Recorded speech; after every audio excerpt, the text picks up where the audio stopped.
I want to do an example of an interacting system in Newtonian physics. In particular, this is an example where someone is pushing on a crate from outside, and the crate has a book sitting on top, and as the push happens, the crate and the book move together across the floor, and we want to know what is the force of friction acting on the book, the magnitude of the force of friction in particular, but direction's nice too. So I want to solve for that question.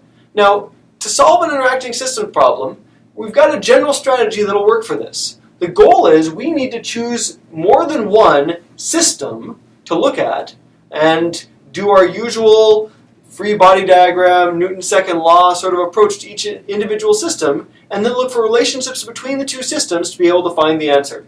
So here's what we're going to do. I should tell you, I'm going to do this in the most straightforward, obvious way first, and we'll get to the answer. And then at the end, I'll show you a clever way, how you, if in this particular system and things like it, you can be a bit clever and skip some of the mess in the middle and find the answer a bit more easily.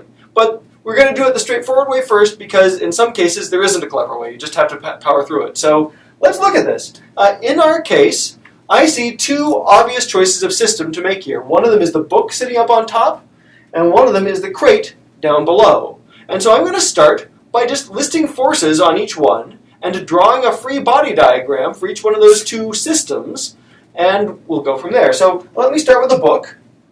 For the book, I start by listing contact forces between the book and the rest of the world, its environment. And I'm not going to mess up my picture by drawing on it right now. Why not? Drawing on it, sure. I'm going to draw a dotted line around my book. One dotted line, and I look for places where the outside world crosses the dotted line. That'll tell me where there are contact points I need to worry about. And really there's just one. There's the surface where the crate touches the book. That's the big contact point down there. And so I'm going to use that as a contact point. Because it's two surfaces pressed together, I always know two pressed together surfaces give me a normal force to worry about. And the normal force is always perpendicular to the surface that's pressing in. So normal force on the book is going to be pointing upward. I draw a dot for the book to represent the book in my free body diagram, and I'm going to draw a normal force upward.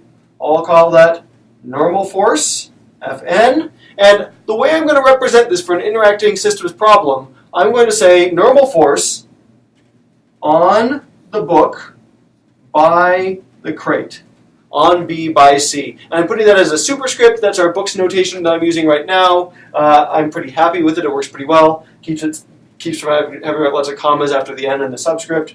It's not an exponent, obviously. So, okay, normal force on the book by the crate. Now, the next thing I have to do, anytime I write a normal force, because I have two surfaces pressed together, I immediately ask, is there a friction force associated with this normal force? Normal forces are perpendicular to the surfaces pressed together, and normal to the surfaces. Frictional forces are always along the surfaces. And in this case, I don't have any reason not to. In fact, I'm supposed to be solving for the force of friction on the book. And so it's got to be horizontal. I know the book's going to be moving, being pushed to the right here. And so I'm going to expect that there's some right-left sort of thing. I'm going to assume that my frictional force goes this way. And we have to ask, what kind of frictional force is this? Is this static friction or kinetic friction? Because I always want to label my vector properly. Is this a static friction force or a kinetic friction force? Well, you'd say, oh, it's moving. The whole system is moving, so it's kinetic. But that's not what matters for static versus kinetic friction. What matters is the two surfaces pressed together. Are they slipping past each other, or are they not slipping? And in this case, we were told that the book and the crate were moving together across the floor. If they're moving together, that means that the book is not slipping off the back or something. That means that the surfaces are pressed together and not slipping. So this is actually a static friction force. Static refers to the surfaces touching, not to whether the whole thing is moving together. So I'm going to call this a force of static friction. Some books will call this a lowercase f sub s for static friction. I'm going with our book's notation, force of static friction. And again, I'm going to label it for interactions. I'm going to say force of static friction on the book by the crate. That has to be the same label as on the corresponding normal force. Those are always paired because the static friction force on some level results from the normal force. Okay, I've got that. That was the only contact point for the outside world. I'm ignoring air resistance, air friction sorts of things. Don't worry about that. What I care about, that was my only contact point. Now, I should say, are there any long-range forces acting on the book? Pretty sure that it's not electrically charged. There's no magnet pulling it around or something. This is just gravity acting on the book. So I'm going to write down a vector down here, the force of gravity on the book. I'm going to be lazy. I could say on the book by the Earth, but it's gravity. We know we're not doing gravitational force between the crate and the book because that's piddling. We only care about gravitational forces by the Earth when we're talking about everyday situations. So okay, that's my list of forces. I've done my contact forces and my long-range forces. Every time I draw a free body diagram, I always like to draw the acceleration vector of the system right next to it. You can also think of this as the net force vector direction. And so I'm going to draw a little double arrow over to the side and label that as my acceleration vector. I'm assuming this is accelerating to the right. That's the way the force is pushing it. I might be guessing wrong, in which case it would go to the left, but don't worry about that for now. It's got to be left-right. It's not going to be jumping into the air, right? The book is just going to be sliding forward. So acceleration to the right, and I suppose I ought to choose coordinates for this. If I were going to choose coordinates, I'll use the standard notation from our textbook to choose these coordinates. To line up with the acceleration vector is my top priority, and line up with normal forces is a secondary priority. I can accomplish that here by just putting in standard x to the right, and I'm going to call it z upward. That's, again, our book's standard notation is z going up away from the ground, and so gravity is always in our minus z direction. Whatever you want to call these, however you're going to choose this is fine. This is what we're going to do today.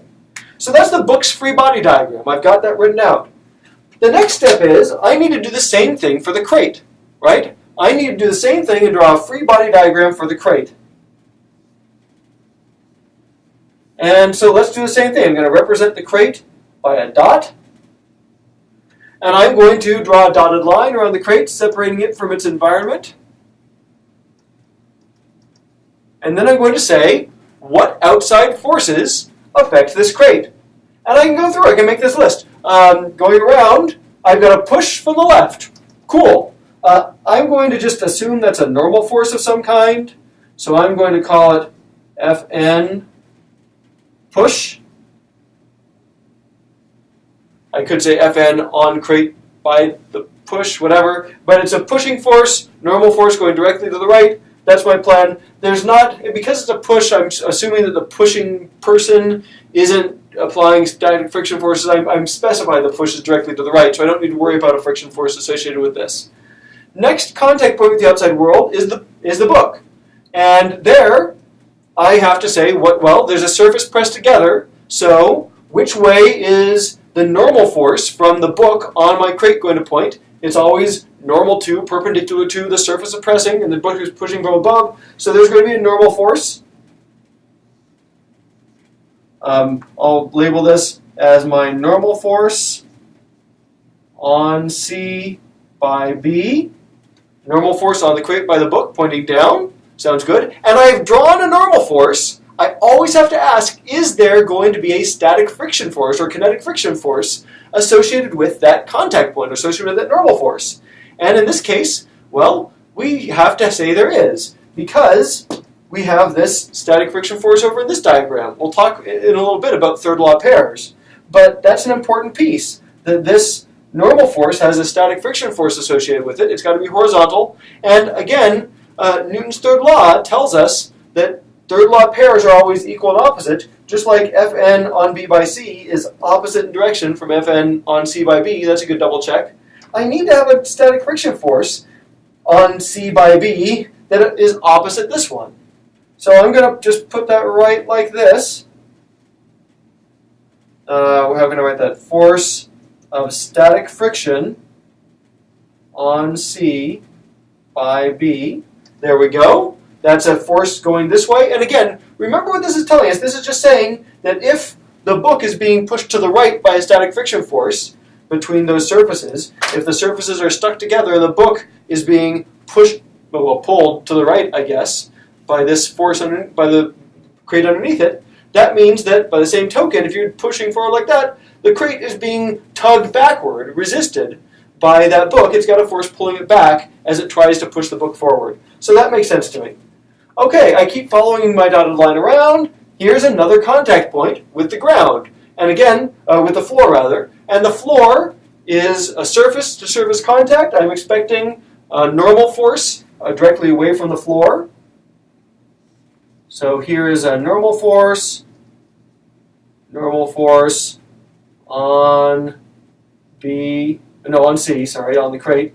Yeah, it's not erasing. On the crate by the floor. I'll just call it capital F.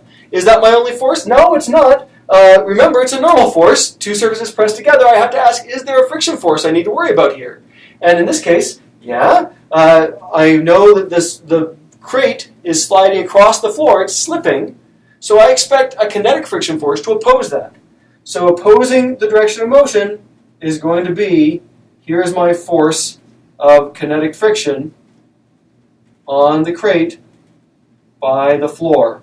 That's my friction force. That's all my contact points now. And so next I have to ask, are there any long-range forces acting on this crate? Well, again, the only interesting one in this situation is gravity. So I'm going to write this here as the force of gravity on the crate. And again, I could say on the crate by the Earth, but I'm just going to say on the crate because it's just gravity. It's going to be by the Earth. Okay, whew, that's a lot of arrows. 6 forces acting on here. We had to be really careful to not miss the static friction force, but we've got them now. I'm going to go ahead. Oh, I forgot to label. My goodness, I skipped something important back here. Let me comment on it. I was about to write here my acceleration vector off to the side, but one thing I always do in drawing these free body diagrams, make sure you keep them separate. So this is the acceleration vector of the crate. This is the acceleration vector of the book. We'll talk later. I mean, we know in our hearts they're moving together, but we'll talk about that constraint when it comes up a little bit later. In general, when you draw a free body diagram, make sure that its acceleration vector is labeled to match that object. Acceleration vector matching the object. And just for the record, this one is going to work equally well with the traditional coordinates, x horizontal, and we'll call it z vertical. If you want to call that y vertical, more power to you. But we're going to call it z. So there we go. We've drawn the 2 free body diagrams now. And if we wanted to, it can be valuable when you have 2 free body diagrams that are interacting objects interacting with each other. It can be worthwhile to keep track of the connections between them, to keep track of the Newton's third law pairs. So I'm tempted to draw a little dotted line between my 2 static friction vectors here, and maybe also a dotted line between my normal force vectors between these 2. Do that in a different color just to distinguish it or something. What's a good different color? Maybe I'll just do the green. Our 2 normal force vectors. There we go. I'm linking those up just so I remember those are Newton's third law pairs. And it's important to check that. The reason to do this is just to visually check that those are opposite vectors. They point in opposite directions and that you're not missing something there. Anything where you have both free body diagrams drawn, you should be able to find the third law pair of any force that's interacting between the 2. Okay, we've drawn our free body diagrams. And when I get to this point in class, I always say, what do we do next after we've drawn a free body diagram?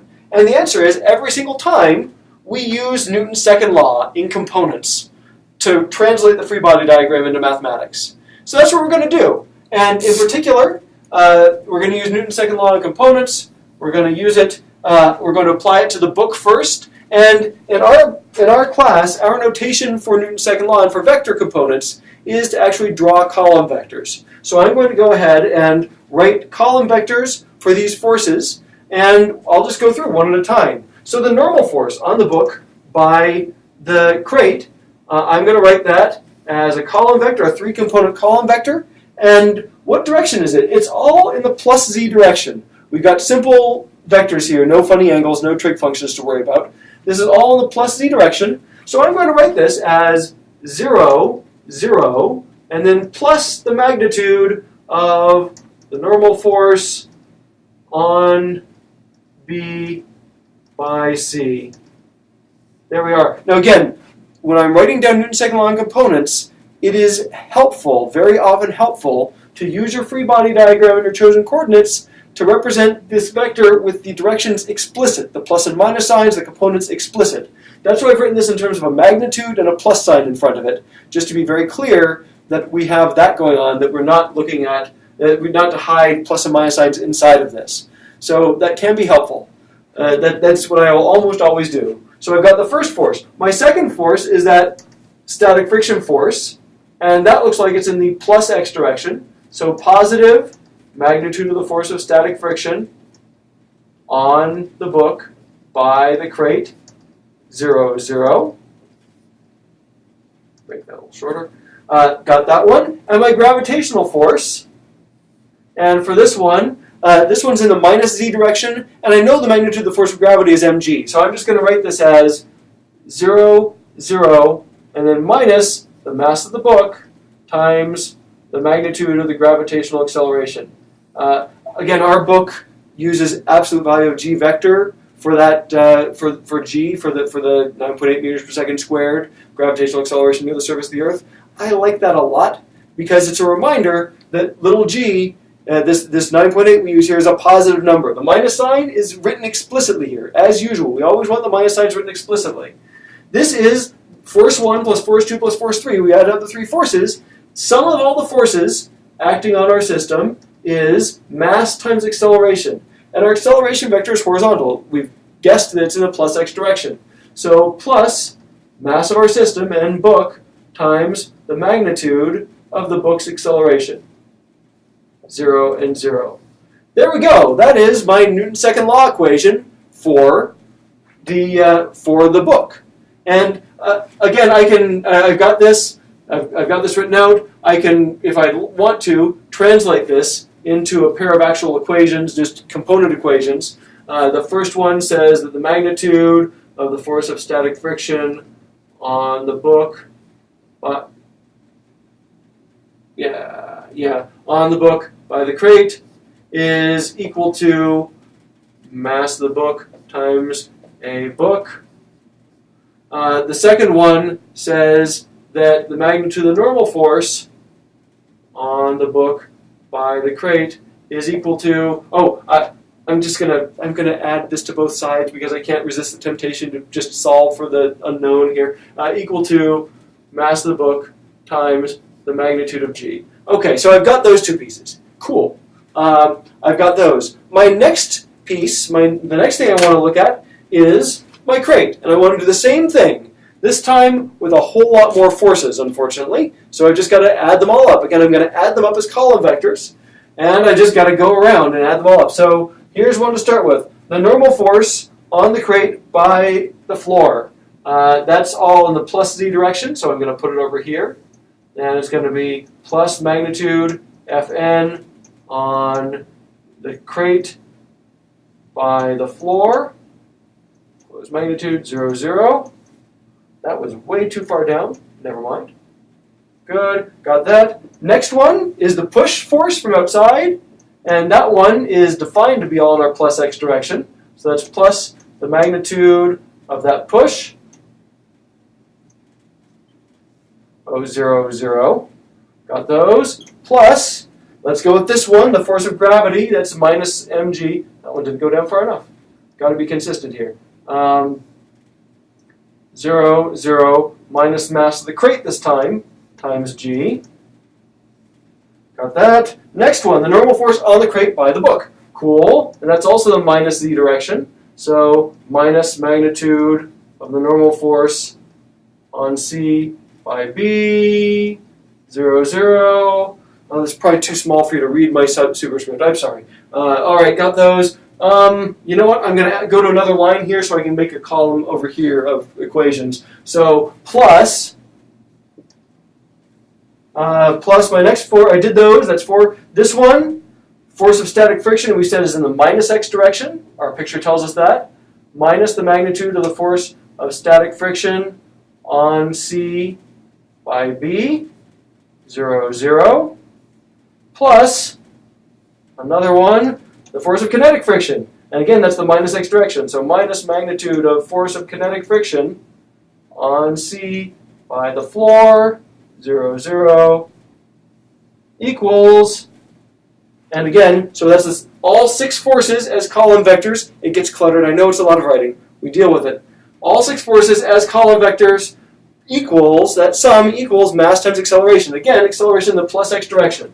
So plus mass of the crate times the crate's acceleration magnitude, and nothing in y or z. There we go. That's this.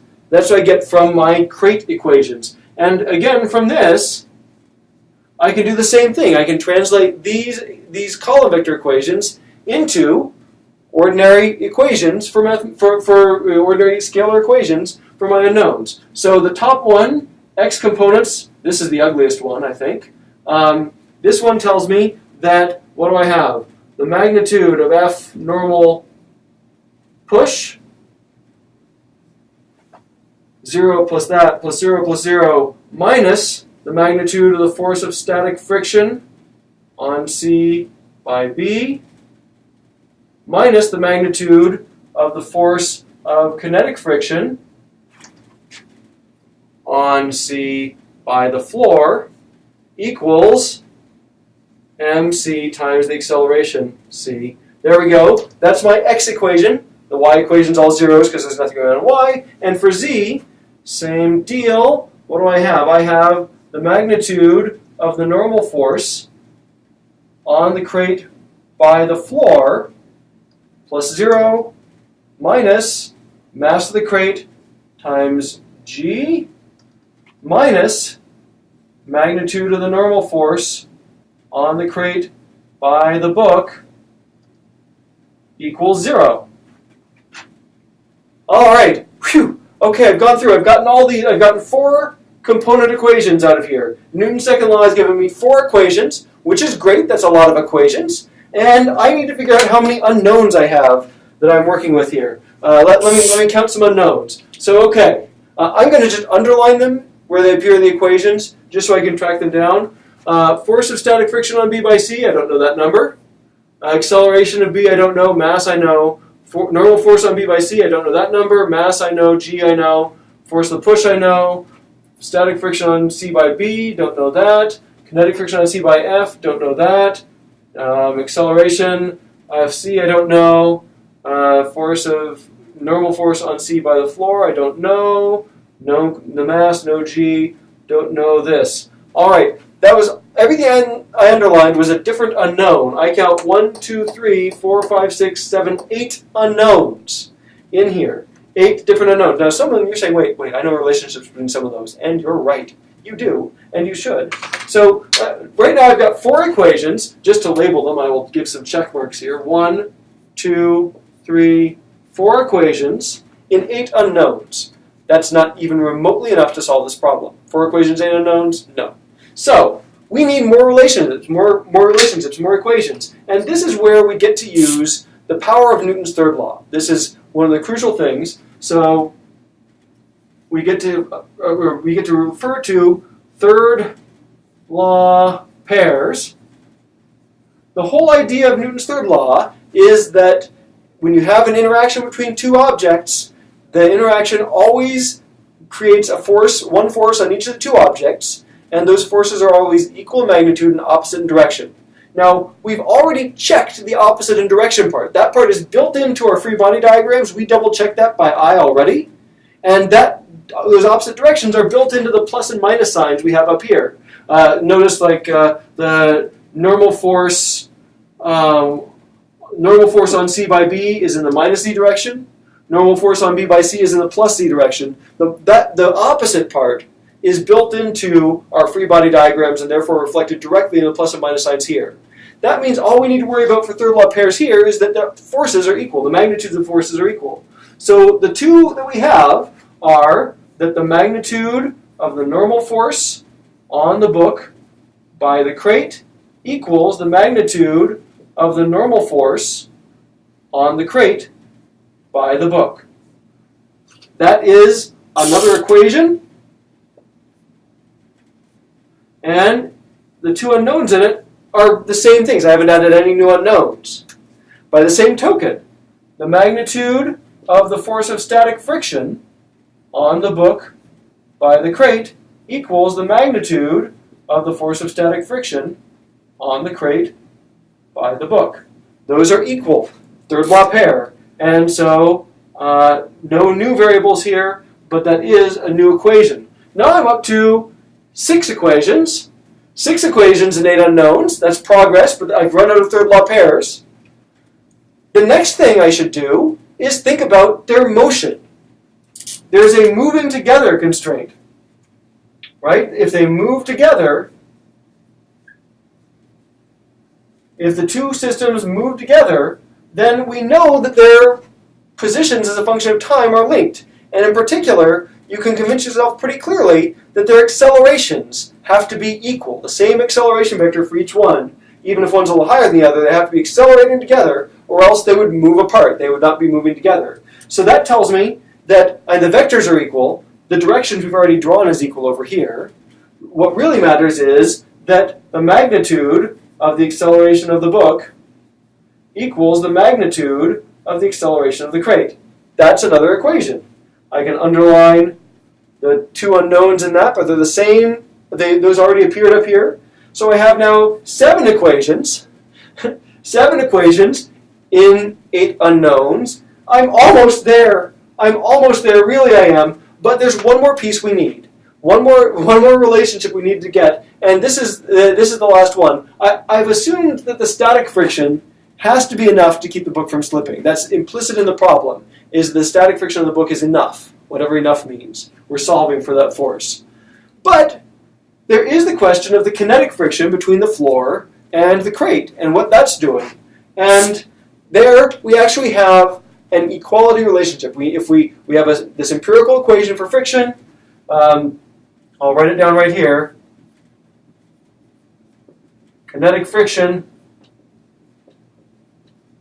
If you have a force of kinetic friction, the empirical result is that the magnitude of the force of kinetic friction on the crate by the floor is equal to mu k times the magnitude of the normal force on the crate by the floor.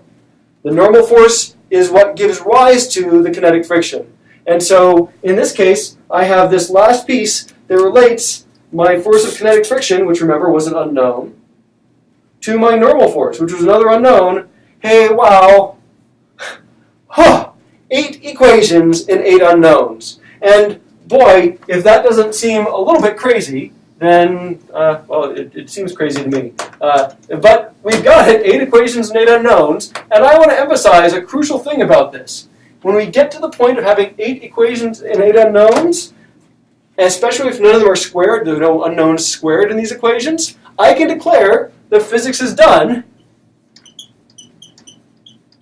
8 equations in 8 unknowns. The physics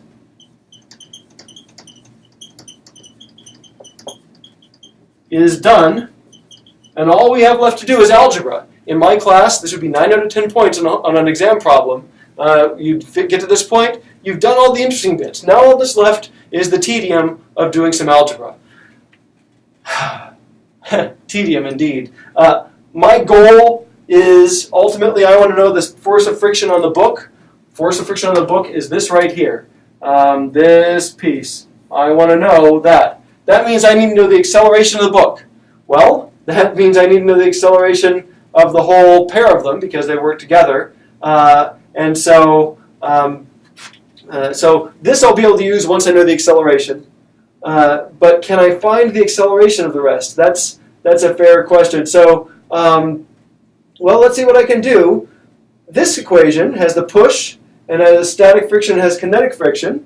So, I know I want to use this one. This one, static friction, kinetic friction. This one looks important because here I could put the static friction force in there. Remember, the third law says those are related. Those are equal, so I'm going to be able to substitute this MA, mass of the book, times A in here. And force of kinetic friction I can get from down here. Oh boy, that means I need the normal force. So that's my normal force. I need that. To find the normal force on C by F, I guess I'm going to need to just work through this whole blasted thing, aren't I? So let's look at this. Here's my normal force on C by F. Let me go for this line. Let me see if I can figure this out. We've got this piece. We've got the normal force. I'm going to look for the normal force on C, on the crate by the floor. I'm going to solve for that. Magnitude of the normal force on the crate by the floor is equal to mass of the crate times G. I'm adding this to both sides and adding this to both sides, plus, now here I'm going to be sneaky, the normal force on the crate by the book is equal to the normal force on the book by the crate, which is equal to mb times G. So I'm going to say mb times the magnitude of G. Okay. Wow, you're really getting stuff on my sleeve. Okay. So here we've got this. This is now known, right? This is, I guess this is equal to m total times G. I now have the normal force in terms of known stuff. I'm not going to plug in the numbers yet because I don't do that till the very end, but I have the normal force in terms of known stuff, and that's good. So now I know my normal force.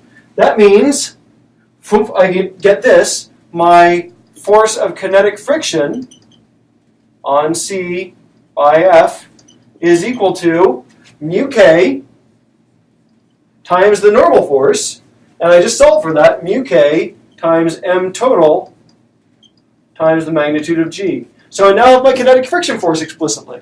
That's good. Why did I want that? It's because up here in this equation, I have kinetic friction in this equation. So I wanted to solve for my acceleration. Okay, let me just copy this equation down. I've got magnitude of F normal push minus the force of static friction on C by B. I'm going to just plug this in. On C by B is equal to on B by C, which is equal to MB times AB. So minus MB times the magnitude of A. And you know what? I'm going to be sneaky here. I'm going to just call this the magnitude of A because it's the same acceleration for both of them. That way I won't have to worry about B and C. I'm using this equation now. All right. And then minus the force of kinetic friction I've got here. Minus mu K m total magnitude of G. And that has to equal mc magnitude of A. And again, I'm changing AC into A. I'm basically just defining this to be equal to A for both of them now that I know that relationship. I'm just calling it A. So, okay. In this equation, now, it looks like my unknowns are just the acceleration. So this is an equation that I can finally solve for the acceleration. Let's see what I can do. I'm going to add this to both sides.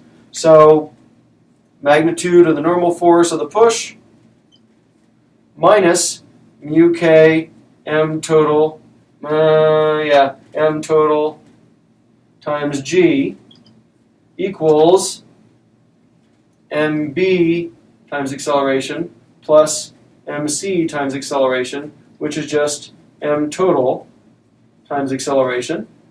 All right, that's my magnitude. And so I can solve for the acceleration. My acceleration is equal to 1 over m total divided by m total. That'll give me F normal force of the push magnitude divided by m total minus mu K magnitude of G.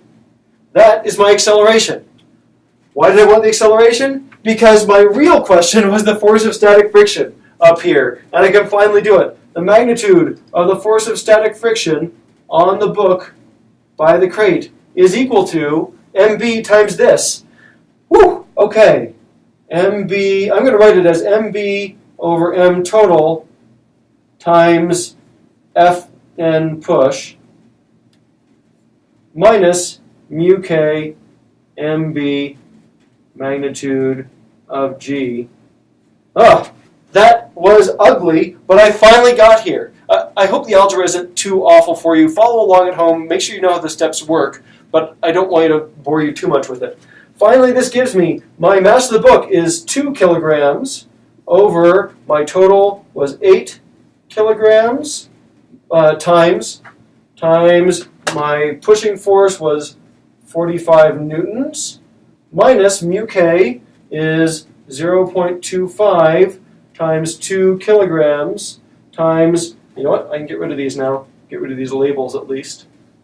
Times 2 kilograms times 9.8 meters per second squared. Kilogram meters per second squared is newtons, so the units work out in this equation.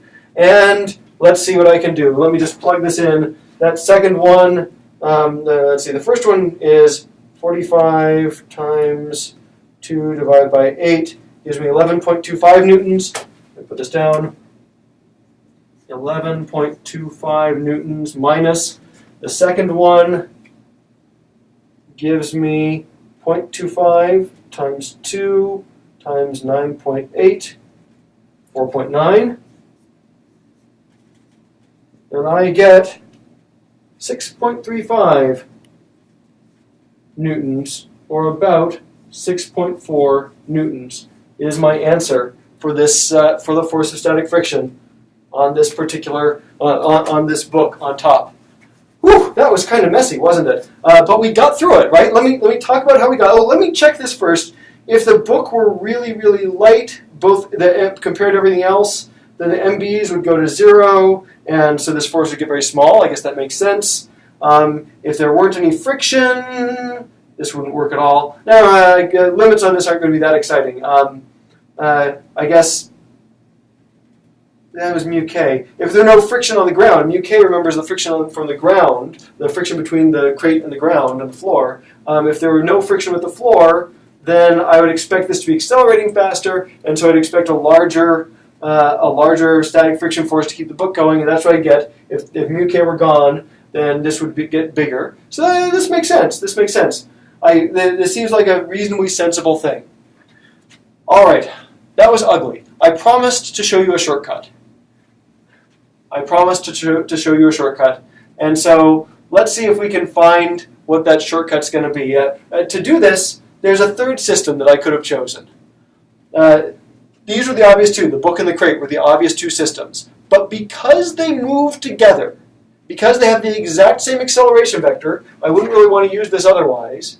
Because they have the exact same acceleration vector, let me erase this for a second. Because they have the exact same acceleration vector, there's no reason that I couldn't treat them as a single combined system.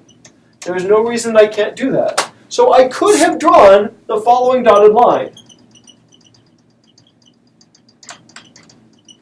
And I could call that the system that is both of them, or everything. I'll call it everything. My everything system, what are the forces on that? Well, let me draw my quick free body diagram. I've got only two contact forces from the outside. I've got my push force on that side, which we said is a force normal push. And then we had the contact point between the combined system and the ground and the floor. And there, again, I'm going to have a normal force. Normal force on, I could say on everything, on crate. Maybe I'll say on everything by the floor. And if I draw a normal force in between two surfaces, I have to draw a friction force. I have to consider it. And here, the whole system's moving that way, sliding across the floor. Kinetic friction is going to be going this way. Force of kinetic friction on everything by the floor. And that's my only contact forces. Those are two contact points. I've listed all the forces there. So finally, I need gravity, my long-range force, on everything. I've got that. That is my free body diagram for this. I know my acceleration is this way. I'm going to go ahead and just call it A, because I already am using the fact that two are moving together. Everything has the same acceleration. So I'm just going to call it A. And this would also be just A, and this would be just A, because I know they're moving together. That's the reason I can draw this. The usual X and Z coordinates are going to work fine. X and Z. Cool. And now I've drawn a free body diagram. I should write down Newton's second law in components. Let's go through this. Forces one at a time. Here's this top force. Again, normal force is in the plus Z direction. 0, 0, plus magnitude. This is too small for you to read. Let me try that a little bigger. Clearly, I'm excited. 0, 0, plus the magnitude of the normal force on everything by the floor, plus, next one, this one, plus magnitude of F push, no, F normal push, get my label right, F normal push, all in the plus x direction, plus, next one here is gravity, that's going to be minus m total times g, in the minus, so it's in the minus z direction, we'll go down to here, since I'm using up too much space, plus this one, minus magnitude of the kinetic friction force on everything by the floor, 0, 0, equals, and again, moving this way, so it's plus mass total, mass of everything, times my acceleration magnitude, 0, 0. I've got all that. I got to that point. I'm going to go ahead and erase this. I can translate that into my couple of equations here. My x equation is on top, which is magnitude of F normal push minus the magnitude of the kinetic friction force. Stated explicitly. The kinetic friction force on everything by the floor equals m total times my acceleration. I've got that. And then my second equation is the bottom one here, magnitude of the normal force on everything by the floor. And again, I'm going to solve it for this, so just add this to both sides, equals m total times g. Okay, so this is the part where things get a little interesting. Oh, hang on, I got to be able to see myself, sorry. This is the part where things get a little bit interesting, because looking at this, let me identify unknowns here. The kinetic friction force and the normal force here are unknowns, and the acceleration is an unknown. That's 3 unknowns, but these equations aren't as bad, right? Not as bad as like this thing or even this one, really. These are much easier equations than the Crate's equations were. So here's what I want to point out. I've already implicitly used this relationship between accelerations between all the things. This equation for kinetic friction and normal force, that applies just as well here, but there aren't nearly as many complicated steps to go through to relate them together. I could immediately use this equation, and here I'm saying on E instead of on C, but it's the same idea. I can immediately say that the magnitude of the force of kinetic friction on everything by the floor is equal to, again using this, mu k times m total, mu k times Fn, but I have that, right? Mu k times Fn is just mu k times m total times g. So here I've almost immediately got this kinetic friction force, and so I can plug that in right away. And now I can immediately find A. I can immediately solve for my acceleration, because that, whoa, threw this on the ground, okay. I can immediately solve for my acceleration because this was the only unknown piece there. So I haven't even referred to the book's diagram yet or anything. I've just done this. I can immediately solve to find that my acceleration, just solving for this, I guess, I would find that my acceleration is equal to 1 over m total times this. F push, magnitude of F push, F normal push, minus this thing, mu k m total g. Sorry I'm squeezing it down there, but I just wanted to combine it over. I recognize this equation. We've already solved for this. If I'd had a huge board here, I would have pointed right back up here. We had this equation earlier. It took us about 3 times as much algebra to find. But I've got the acceleration now, just solved completely from this one free body diagram and this fact about the kinetic friction being related to the normal force. I just found it right away. And then I can come right up here, since the accelerations are equal, and I can multiply by this thing. I won't write it out again because it's the exact same result we got before. But you'll be able to see this is exactly the result we had before in terms of finding the force of static friction. It gets us to the same place that we had previously. And notice what I needed to use. I used these things maybe I should be doing this in some different label. I used these two equations. I used this one. This was implicit. And I used one equation from up here, just one of the ones there, which means I needed this free body diagram for the book still. I wasn't able to solve the whole problem just in terms of this one free body diagram, though I was able to find the acceleration by itself from this one. But I needed one other free body diagram. Why did I need this? Because without having the book or the crate free body diagrams, this diagram doesn't even have the force I'm solving for. I care about the force on the book, between the book and the crate. I wouldn't have that if that's not crossing the dotted line. So here I needed two free body diagrams still, but by choosing a combined diagram when I could, because they had the same acceleration vector exactly, by choosing this combined diagram, it just made my algebra so much simpler that it's a much faster way of getting to the same result. Either way, though, both methods were correct. When I do these problems, I typically will draw all three of these free body diagrams. Okay, sometimes I've been doing this for years. Sometimes I know which ones are going to be efficient. But when in doubt, draw each individual one and this one up here, and then look at them and say, which ones do I want to use? Which would I rather deal with? And this is the easiest one. I want to use that. It's the simplest diagram. This is second. I want to use that if I can. It has the fewest unknowns too. So these are my two easiest diagrams. If I can work with those and get to my answer, I'm going to be happy. That's it for this example. I hope that that's giving you some illustrations of how you can go through in detail and solve for everything you need to know about the motion and forces involved in a problem like this by doing interacting systems, interacting free body diagrams, applying things like Newton's third law of pairs, applying things like the moving together constraint and anything you know about friction, that kind of deal, and you can solve for your unknowns.